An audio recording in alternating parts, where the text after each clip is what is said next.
Right, joining us now until 10 a.m. this morning, former England striker, won 12 caps for 3 Lions. He was also on the winning side, actually, that beat Germany 2-1 in Berlin back in 2008. And, of course, it's just our favourite child, Darren Bent. Hello. How you doing, guys? You all right? Good to see you. Benty, very good morning. How are you? 13 caps. Why 13. Why trying to shortchange 13, one mate. cap? Who does the research on this show, eh? Who Benty. does it? He's only been here for about 10 years. She's been away for months, mate. She's been away for months, and she's come back, and she's giving you it right away, mate. That's Just chopping my caps off like that. Sorry, that can be one of your bad games. Yeah. So maybe you've only got 4 caps. Honestly, right, Ali, I've just gotten them. What is going on? Yeah, she's firing, mate. She's been away recharging herself, and she's nailing everybody this morning. I don't feel very recharged. I've not done it in the right way. I think we said earlier on my break was more like a full Jack Grealish break. Yeah. It's not really much of a break at all, but you only live once, right? That's very true. Anyway, Darren Bent, let's talk about Germany then, shall we, tonight? Because Germany against England, Germany in their own backyard. How difficult is it to go over to Germany and beat Germany for a start? How many times are we going to say Germany? Talk to us about the game. Yeah, it'd be tough, of course. I don't think Germany are obviously as good as they were, but they're still a good side, and that rivalry is always going to be there. It'll be tough, and especially for Gareth Southgate and his squad coming off the back of that Hungary game, where there probably has been a slight overreaction to the performance because it has been a long season. A lot of the players are tired, but I did expect more, and I think with the players that we've got, I would have thought we would have got past Hungary, but that's no disrespect to them.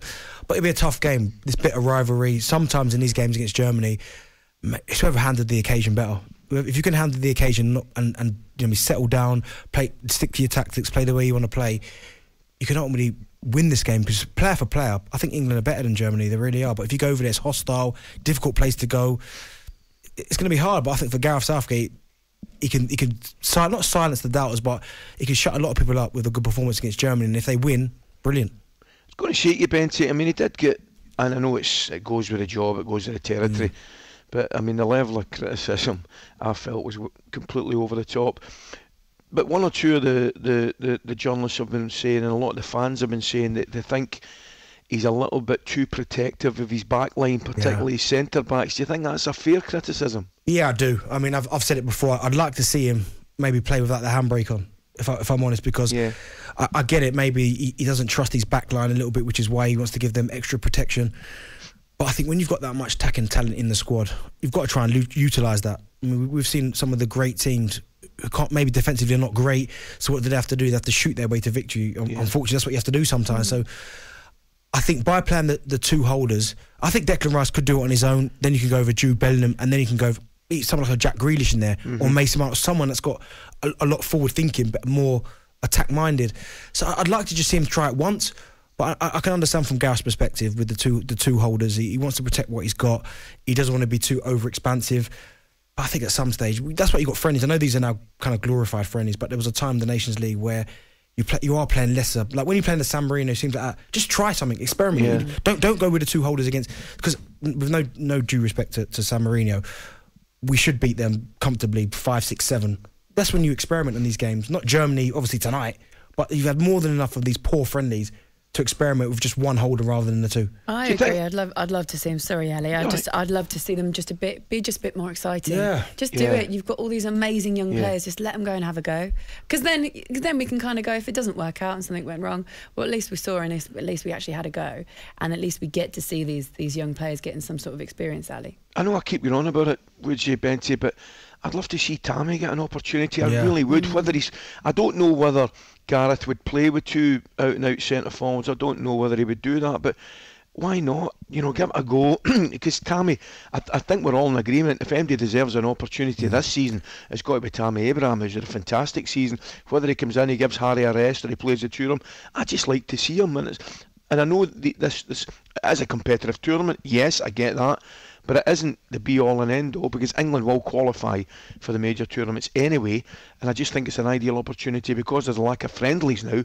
It's an ideal opportunity for Gareth to maybe to give people an opportunity to see and to try 1 or 2 things, you know. Do you know what, Ali, though? This isn't the first time that we've had this discussion, because you think back to when it was Jamie Vardy, who was absolutely flying. He obviously ended up quitting international football because he wasn't getting enough of an opportunity. Do you remember Danny Ings had that absolute fantastic season at Southampton? That he's never going to play better than that. He doesn't really get a fair opportunity. So, and I understand Harry Kane is the number 1. He's superb. He's going to break Rooney's goal scoring record. But I think when you've got some of these friendlies there, as you said there, where the England should win, that's when you try things. If it's a different formation, you try 2 strikers. You haven't always got to put Kane down the middle and Ings to the left or Tammy to the right.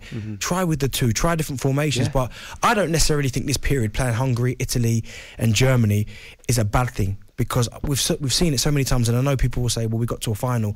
But I always feel when we go into these major tournaments playing against the likes of San Marinos and Estonias, we're not learning anything. They're not posing us any problems whatsoever.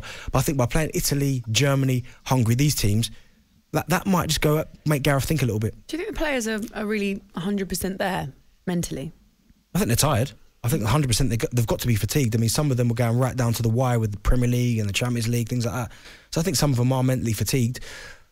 But again, that's for Gareth to kind of work out. And if some of them are fatigued, then that's where you try someone new. That's why you call it a squad. Rather than picking players that that have never let you down, that you can trust.